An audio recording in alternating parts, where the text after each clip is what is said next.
aircon yung kinakabit. Dahil ito yung sinasabi ko, na wag na nating ipa-sliding tong area na to. Dali.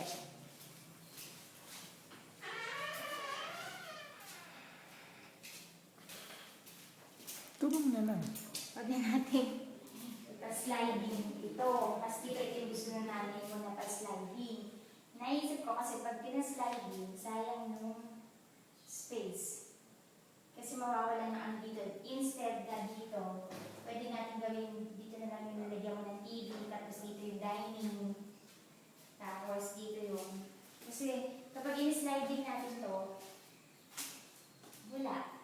Parang hindi, pwede lang hindi. Kuha mo, Eric. Diba, parang mas maganda pa yung hindi na sliding. Ito, taas. Pwede mo yung bagay. So, ngayon lang ako nakapalit dito. Dahil, dati, takot ako. Kailangan ko pang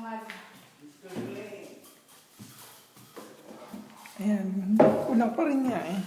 kulang pa rin. Aray. Mahuhulog ka.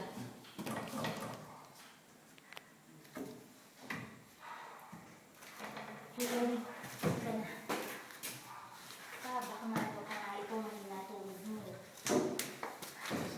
Ano na nga ito? See? Ganda oh.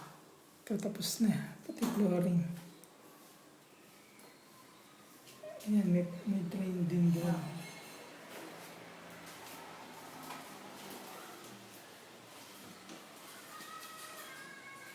Actually, ito talaga pa. Ayan, adjust yung butas. Andiyan na din yung Tapos ito sa may aircon.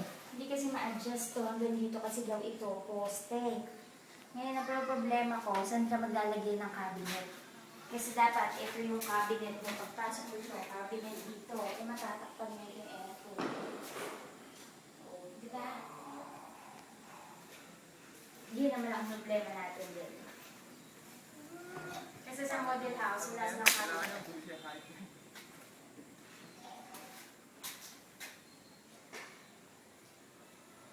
Ano na kaya ito?